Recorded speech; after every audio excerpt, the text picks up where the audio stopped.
of how I basically do my roughing to pass my inspection. I want to give a shout out to Trill, Elijah, and one Gaza uncle and the Gaza Nation. Okay, so let me flip this and you guys will see how I do my roughing to code. Okay, so basically here, what I have is a 2x6, 2x6, and if you see, sorry, it's a 2x8, and that's the name of the wood. And if you see here, I have my staples in the middle. Reason why I have my staples in the middle is because it's a code. Recently, there was a code change. Before we used to, before we could have installed our wires at the edge, but every time there's a incident that happens, there's a code that's basically a code rule will be changed, will be implemented, and for that reason, um, this is why I have to place my staples in the exact middle of this wood. Okay, if you look here, you will see I have all my staples in the middle of the wood, 2x8. Also here, I have it all stapled right straight down the middle. Also, you can see I have my holes here. I have my holes here. Okay, you can see my pipe is strapped down. Everything is neatly strapped. Same thing with my wire here. Everything is stapled. Okay, you go up here. Everything is stapled. Now, when it comes to this hole here, there's a code rule for how much wires you can have per hole because of the heating, the overheating of the wires. They're worried about that. That can cause a fire. Too many wires inside of your hole will eventually cause some type of fire. Also here you see I have my boxes here. They're all the same height here. Everything's the same height. If you look here, you'll see I have two holes, two wires per hole. Everything is strapped. Also here, the guys, they've started to prep for drywall. As you can see, the drywall is already here and ready to go. So they basically have, which is called a vapor barrier, um, that they have to put before they start the drywall. That's another rule. Um, it's not part of my job, but I know it's a part of it's a rule that they have to install the vapor barrier.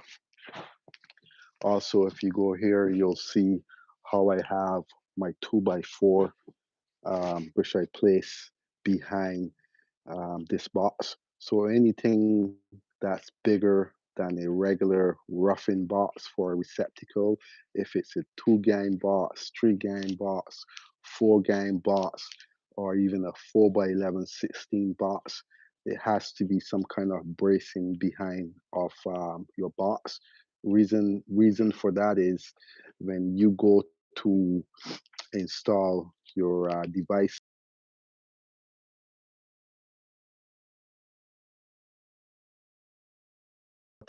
to secure it to once you put your drywall and you start to put your switches, this box will move back. So as you can see, this box is up East Badness. As you can see, this box is nice, firm, secure. It's not going anywhere. Okay. There's no code violation. It's all within the code rule. You can see here I have my 2 clips, 2 wires per clip. It's a S2 staple, it's called. So everything is within my code. If you take a look here, You can see I have a tie wrap that's tied onto the staple. We are allowed to do that by code. You cannot tie um, this wire here. I cannot tie this wire onto these wires here because it's a code violation. So I basically tie it onto the staple right here, stay within my code rules. That way I don't have any issues when it comes to my inspection, which was already passed. Um, if you go into here, the washroom, this is the washroom here. You'll see I have, this is going to be a sink. And basically there's a rule for my receptacle. I think the rule is about 500 mils away from the center of the sink. So for that reason, you can see I have my plug here. It's going to be a GFI here, and you'll see that my sink is going to be right here for the washroom. So my GFI is pretty much within the code rule. Also, this box here is going to be, there's going to be a LED mirror inside of this washroom. So the reason LED mirrors are usually hard connected, straight connections, or even a plug of some sort.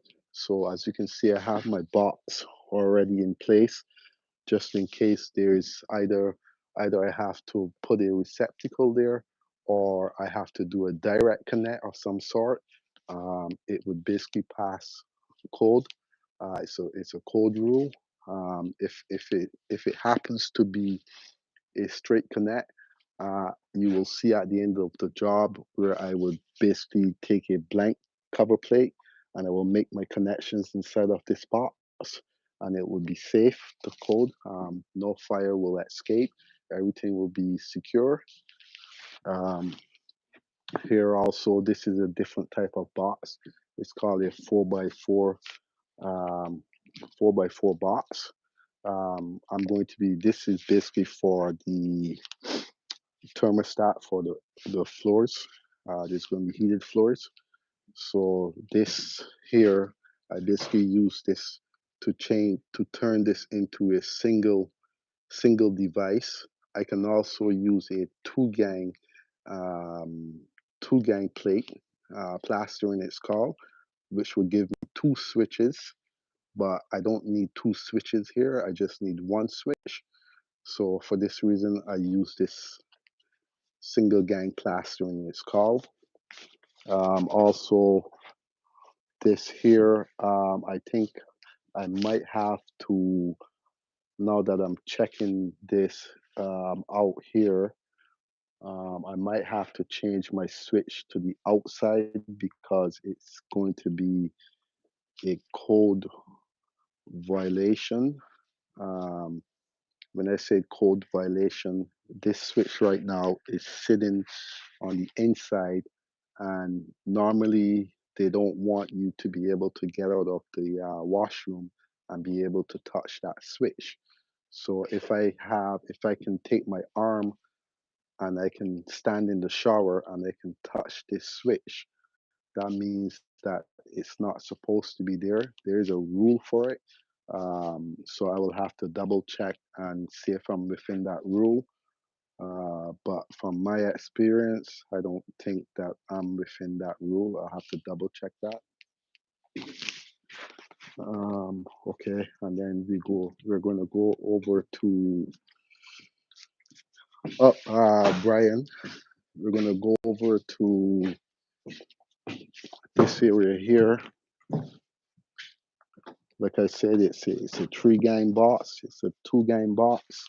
So like I said, you see I have my wood, which is placed behind. It's a code to place my 2x4 behind the switches, so this box is not moving. This wire here is basically going to be for my chandelier. Okay, this will be for my chandelier lift eventually once I get to it. So I will place that there.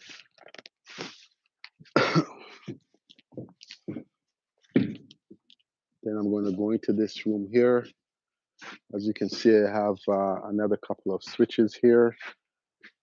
Keep in mind I'm staying within my code rules where I have my wires stapled inside the middle. Uh,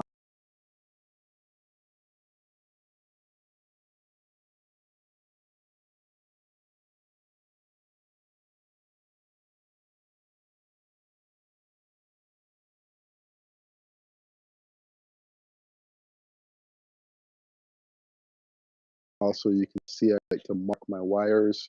That way I identify them once I'm ready to put my wires inside the box and roughing, I know which one is power. So whenever I mark your wire, the wire is basically going to be my feeder wire.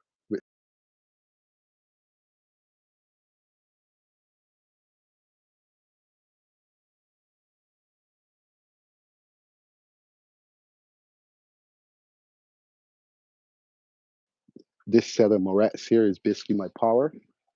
So I'm basically going to take my power, whatever power wires I have in here, I'm going to take them, I'm going to moret them all together. Then I'm going to branch off. I'm just going to jump over to my returns, which goes up to the light. So these wires here are going up to the light. And also another trick I learned is I never bring my feeder cable in the same hole or on top with the returns that's going to the light because it causes confusion.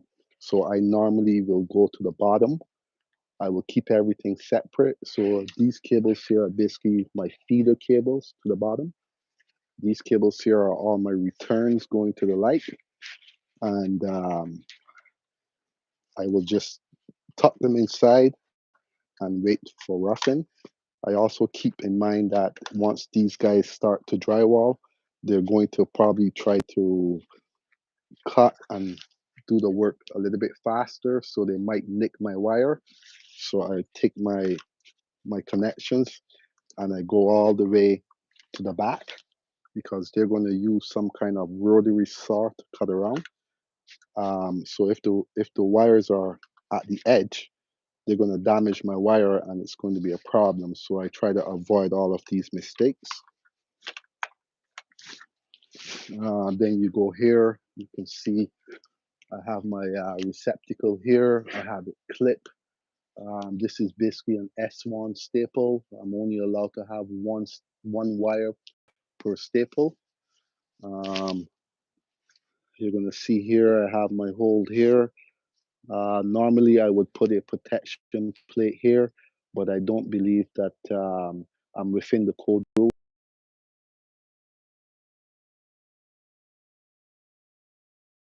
I have to drill holes. I will go to the easiest spot where I can go to get to my destination. Uh, Staying in the code rule of tying my wires up with tie wraps. Now these tie wraps you're allowed to use. It's in the code rule. You're allowed to use tie wraps as a measure of tying your wires. There's nothing wrong with that. It's not a code violation. Okay. And then I will go here. As you can see, my wires, they're on the back side here. And once I get to the end, I will now go into the stud and I will go over here and I will come out to the bottom where I have to go.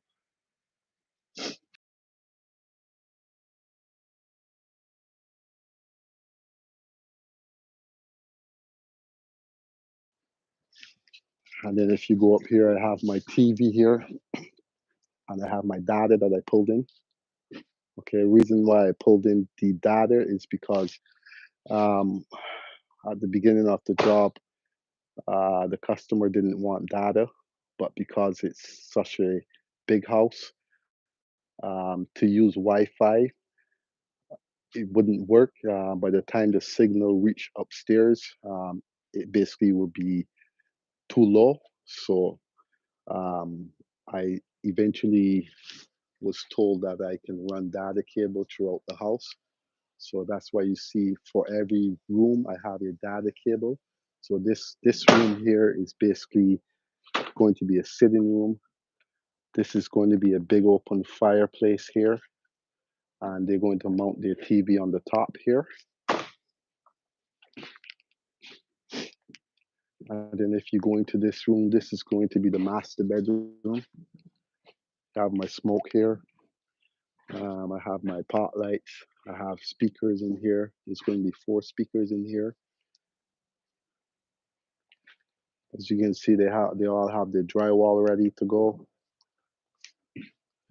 And then this will be another TV location here with another fireplace. And as you can see here, I took this path from the panel to get my wires to where I need to go, staying within my code rules. As you can see, I have my staples, 2 per wire. This is an S1, so I only have 1 staple here.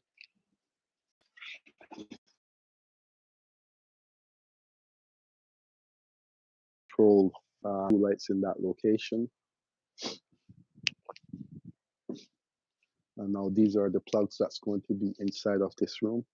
So I basically have 1 plug here. I have another plug here. Okay.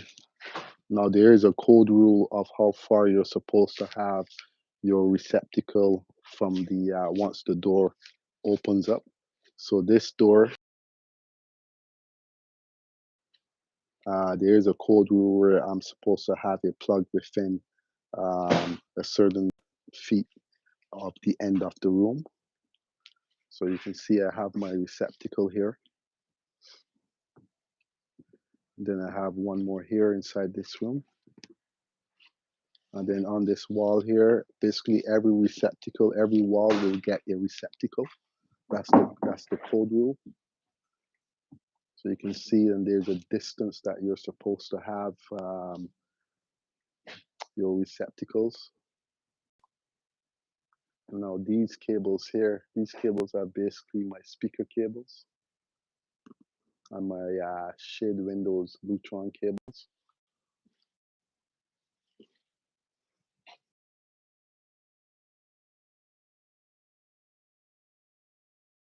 Off this wall here, I have 2 receptacles. Now this box is basically a different box to the other boxes. What do I mean by that? This box is a weatherproof box for the outside walls. It has a vapor barrier on it. So basically what it will do is it will stop the wetness from getting inside of the moisture from getting inside of the box. You don't necessarily have to use that box. You can use a regular metal box, and you can use this vapor barrier right here. You can use it around the box, which will pass inspection also. Now this cable here is going to be a hand towel. It's going to be for a hand towel warmer. It's a 20 amp cable. I'm not sure how much it draws, but it's between 15 amps and 20 amps. Reason why I use 20 amps is because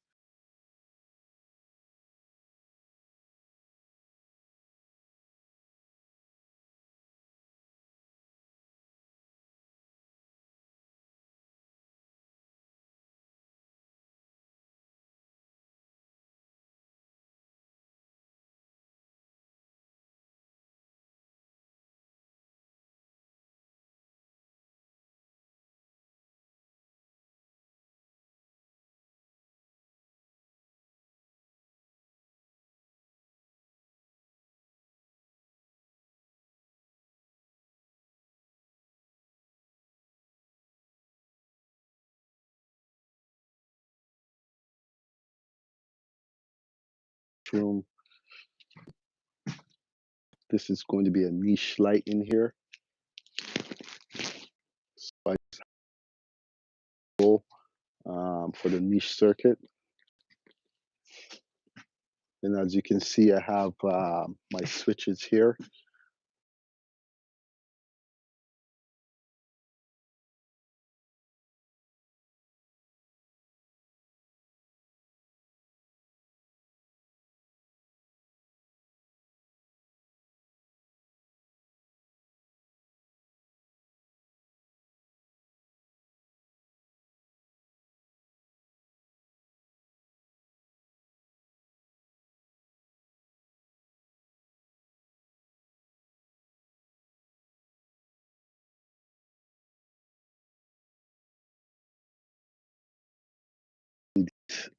hammering. The staple is operated by a battery, and you put your staples inside the machine and you basically press and you go. It's very efficient, very fast. It's something that I recommended if someone is doing a big job like this. And here you see I have my GFI within the code rule of the sink. Um, Basically, if I happen to roughen my GFI here, for instance, you can see my sinks here. Um, I'm now I'm not within my code rule, and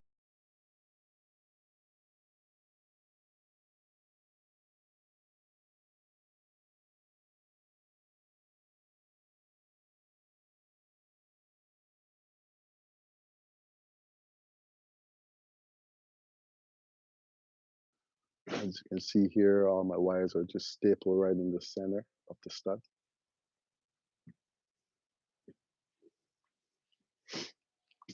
Okay, and then I'll leave this room here.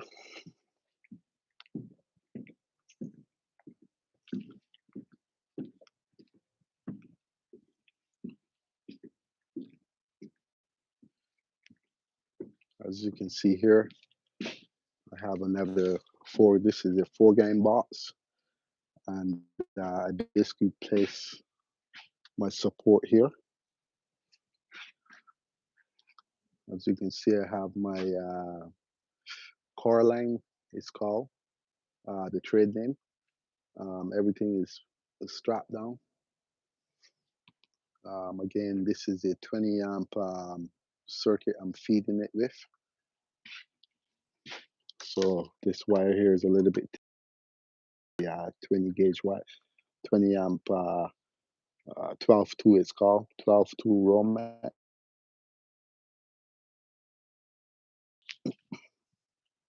And as you can see, I have my wires all clipped, tucked in together.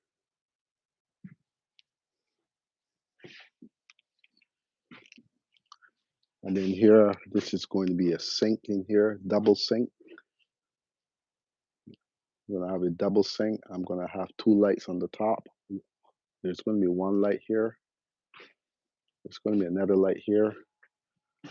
I have 2 receptacles. So basically, the reason for 2 receptacles is anytime you have a double sink, um, you usually have 2 receptacles, 1 receptacle per sink. So as you can see, I have 1 here and I have another one here, staying within my code rule.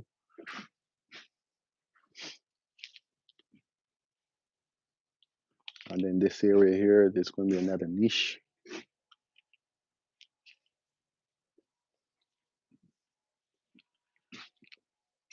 And then this is another hand towel here. So basically the reason why I have this sticking out is because I don't know if it's hardwired or if it's a plug operated. I believe it's going to be hardwired. So I leave my wire on the outside. Once these guys put their drywall, my wire is here. Up as a Mario. My wire is here. I don't have to fight around with it. Um, I don't want to lose my wire in the drywall, so I place it on the outside just to be on the safe side. And then, okay.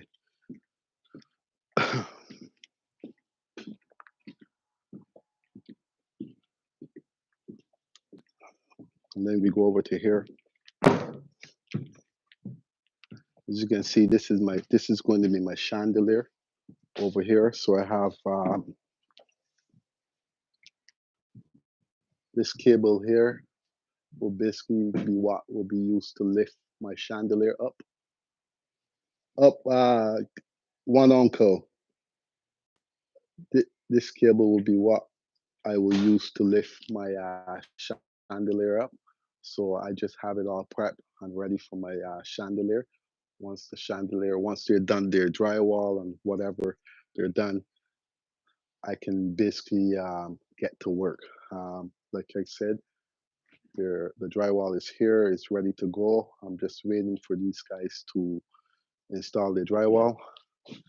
And as you can see, I have two. Now this area here is going to be open. Okay, I have three pot lights here. It's going to be three pot lights here. So my wires are basically roughed in. Once that drywall goes up, I'll put my pot lights on, because I don't know how.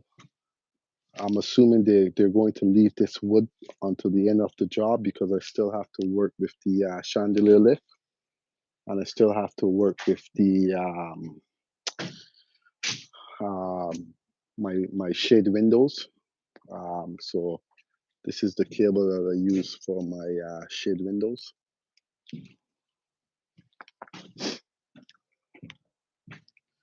And then, like, as you can see here, I have my wires all in the middle, staying within my code rule, making sure that I have enough play for my cables to not overheat. It's very important. And then I'm gonna have these wires here that sit in here. It's gonna be a baseboard. So these wires are going to go into the baseboard. So once they install the baseboards, I'm going to make my hole. I'm going to put a box inside.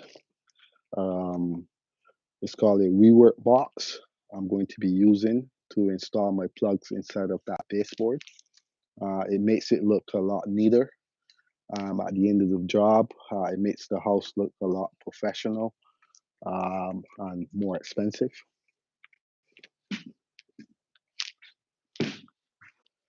Okay, and then here, this is where my second panel is going to be.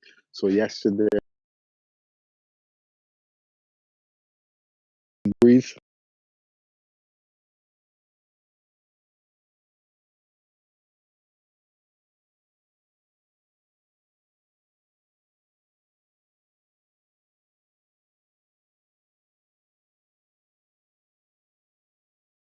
That I have to get to eventually. This is my feeder cable here that I'm going to be installing. As you can see, I have all my wires labeled accordingly. Everything is labeled. So when I'm ready for this panel, I'm ready to tie my breakers in. I can I can know where the destination is going to be. This room here is basically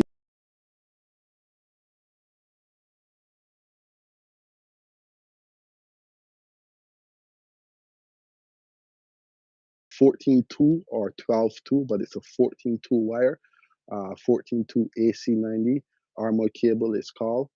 I'm basically going to be using this to power up the furnace.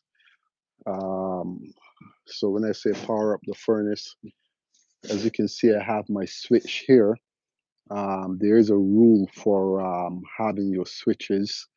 So right now I have my switch right here. If this room was a lot smaller, I would have to probably place that switch on the outside of where it is right now. But because this room is bigger, I can place my switch here for the furnace. And this switch here will be for the lights inside of this room. So I'm going to have one light here and another light here. And then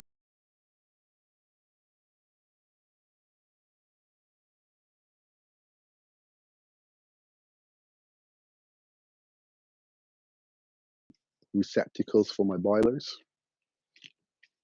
It's a different gauge wire. It's red. It holds the overcurrent, the overheating pretty well. So for that reason, that's why I use that cable. And like I said before, I had no choice but to drill. If you take a look here, I had no choice but to drill at the edge, but which is allowed. But as long as I put my protection plate, which I have here, there's a protection plate. So the reason why I use the protection plate is once they start to put their drywall, um, this is so close to the end that their drywall screws will go into my wire. So by code, I use the protection plate, which will stop any kind of screws from going into this wire, because then it will become a short circuit and I won't be able to trace. It will pretty much give me problems, and I don't like to have problems at the end of the job. So I avoid all of these mistakes by just following my code rules.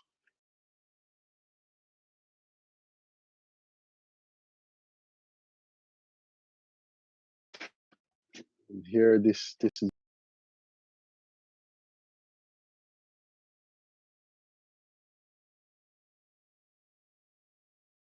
I didn't run these cables, but they basically thermostat heating cables.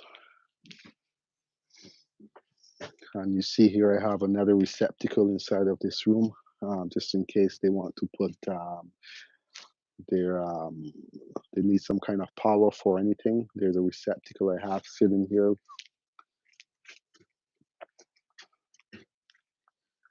And then here it's going to be a washer and dryer.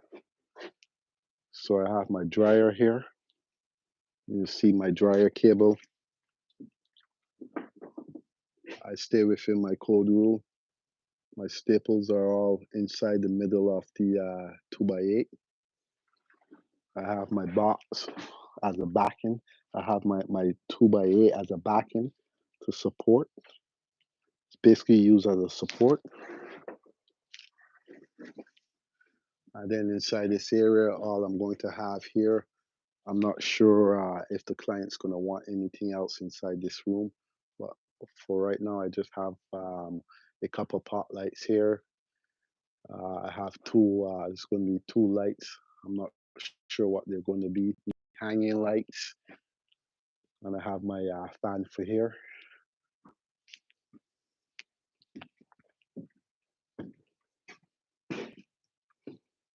And then if I go into this one room here, this room here is basically going to be, there's going to be another TV. It's going to be a data. So as I said before, every room gets a data cable.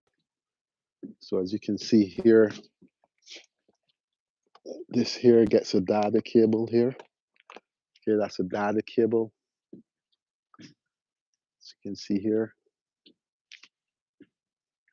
This here will be for a fireplace, one of those fancy fireplaces that they install in the homes.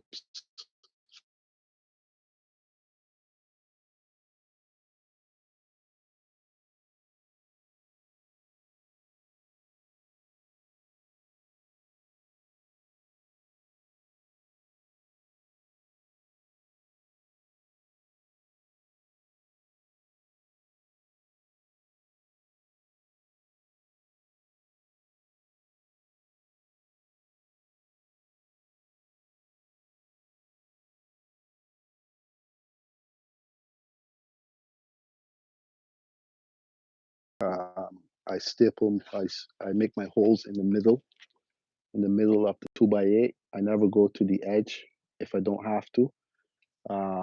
If I have to, I'll go to the edge, but then I have to turn around and I have to use a protection plate. And protection plates does cost um, money, so I try to avoid any extra costs that I don't need to.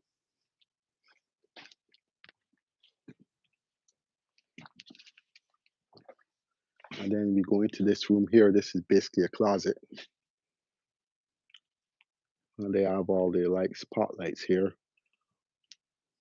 You can see I have my light here, my switch, sorry. Staying within my rules. I have it's a S2 staple. I take this tie wrap, I tie it onto the staple. I'm good. I'm good with my code, staying within my code rules. Okay, everything is to code. Same thing here. Everything is nice and neat, staple in the middle.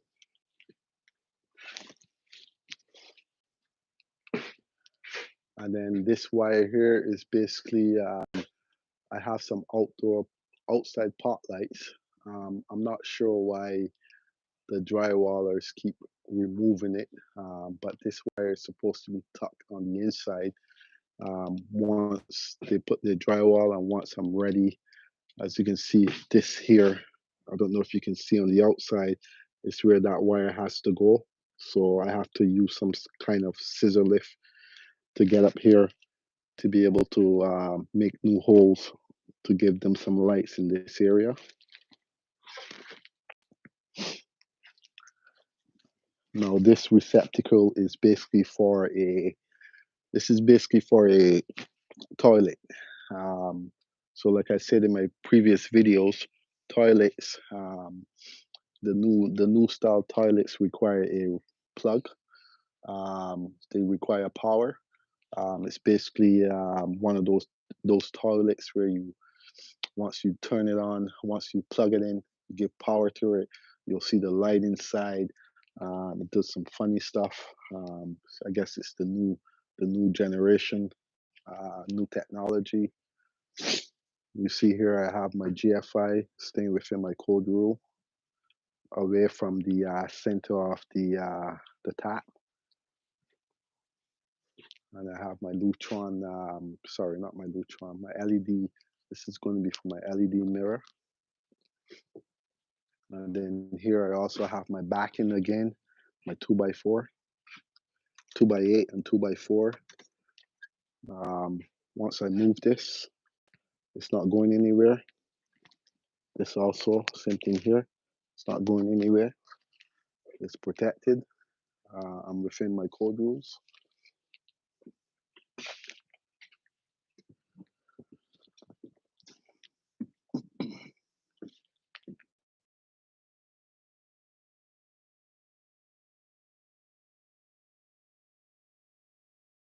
Just to give you guys another view of downstairs.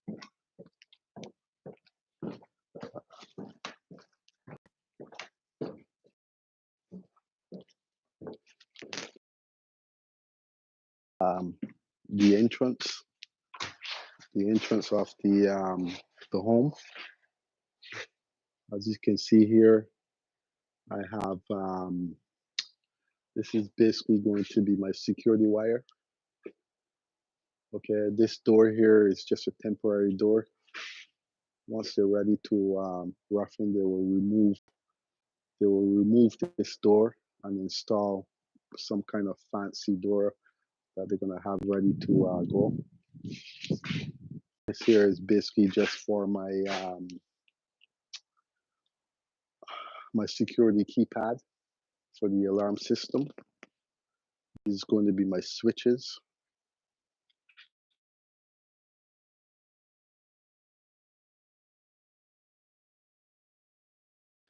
Because my wires are short, I can relocate, but I will have to leave this box here and basically.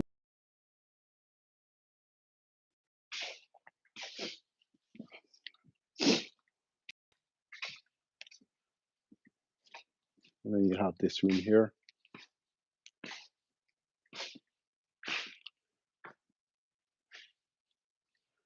This is basically the living room. Couple of receptacles on the outside wall. As you can see, fireplace here, gas fireplace. I have my lights here, my speakers. So this house is going to be equipped with speakers throughout.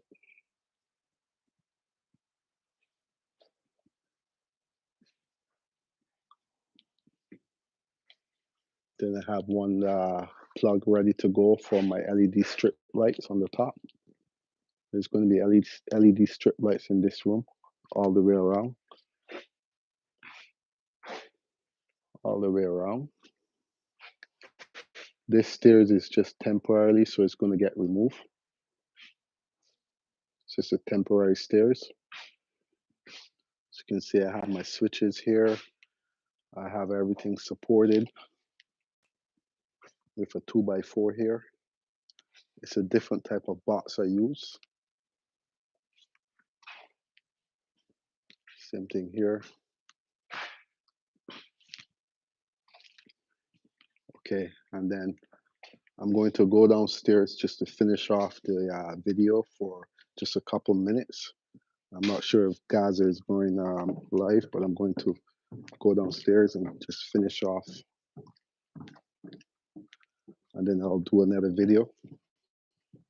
So this room here is basically the gym room. So this is the gym room. As you can see, I have a fan in here that they requested. I have a couple pot lights in here. I obviously had to stay away from this location with the pot lights. There's going to be one speaker here in this location. There's going to be another speaker here.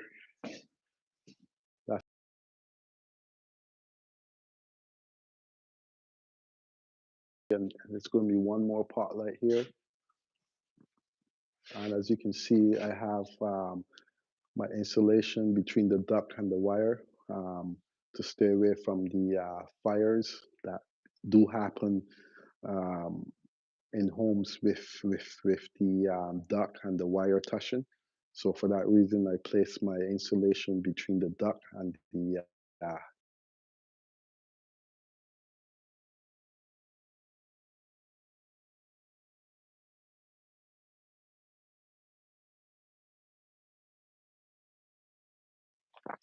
so the gym room is going to have I'm going to have two receptacles here for the gym room. On this wall, there's going to be two receptacles. There's going to be a TV receptacle here. There's going to be a data receptacle. It is a different cable. They all come in different colors. This one is black. The other one I used upstairs was white. And then if you go on to this other side of the wall, there's a receptacle here for his gym room also. There's another receptacle here for the gym room. There's one more here. Now, again, these receptacles, they're all not on the same circuit. There's about maybe 3 different circuits in here.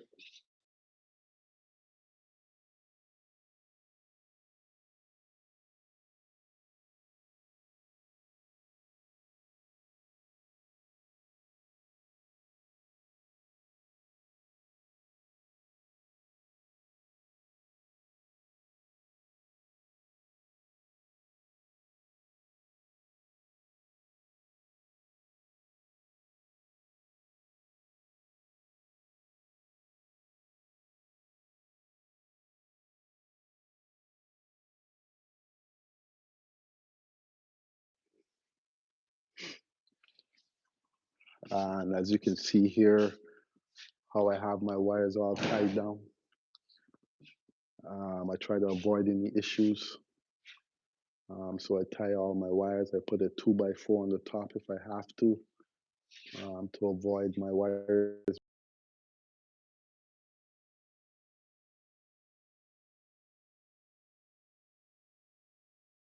My feeder cables. That's going to power up the house. As you can see, I took this path. I took this cable. I used this cable because it wasn't easy to run this cable, but for me to use pipe. Good morning, Sasha Ice. It wasn't easy to run this cable. This cable is pretty much heavy, but for me to run conduit inside of this bulkhead, it will give me problems. So this was the quickest and fastest way for me to get my cables over to the main electrical room. Eventually, I still have to strap these cables down.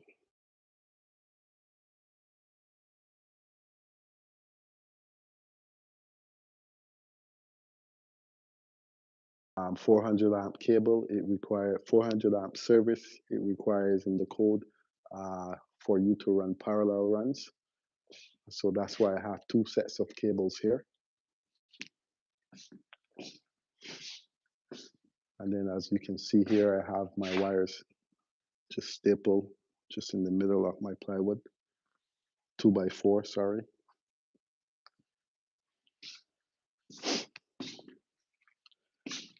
And then we go into here. I'm going to have some pumps in here, sump pumps. There's about 5 sump pumps. So I have my receptacle here ready to power up once I'm plugging into the I have one light in here, and I also have you can see my switch, and this is the same path.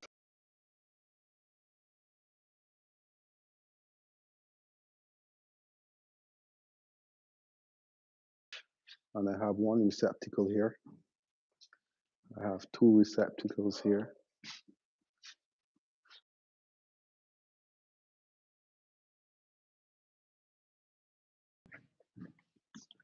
Hello? Are you hooking up the power? What are you, hydro? Oh, never mind, dude. Okay, I'm sorry about that. I thought it was hydro. Okay, so in this room here, this is where I have, so this is basically the spool that I use to bring to the job site for this cable. Now this spool, I had to leave a $200 deposit. So I have to return this spool in order to get my $200 back. So always remember, if you're using cable and you ever have a spool like this, always make sure that you return it, because it's worth quite a bit of money. As you can see, I have all of this stuff, all my receptacles here. There's another TV and data receptacle in this room. And this is the washroom here. I have my 2 pot lights in here with my 1 fan, my LED mirror, the GFI here, and I have my switch here. It's a 3-gang switch, 3-gang box, and I have 1 receptacle for my toilet. And then I'm going to finish off the light right here. So basically here, this is this pipe is going to go on the outside, this gray pipe here. This is for the generator controls. So I have to eventually take that pipe and make it way on the outside where these cables are. So as you can see, this is my feeder cables, okay, coming from the outside. So reason why I have this disconnect here is because there's a code rule which states that if your main service panel is within has to be within 5 feet of your meter base. So the meter on the outside, and my panel is all the way to the other side of this house. So by code, I'm required to put the 400 amp disconnect. So basically,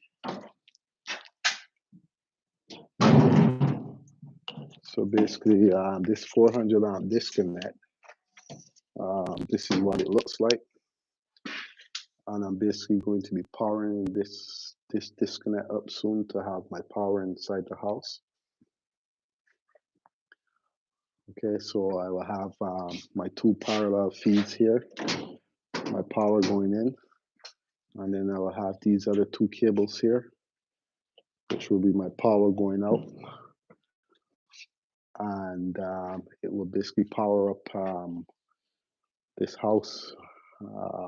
So that's the reason why I have my disconnect. Okay, so I'm going to end the live now. Thank you all for subscribing to my channel. Thank you all for taking the time to um, go through the live with me. And to all who's not subscribed, please subscribe to my channel. Please leave a like, comment in the comments section, and thank you.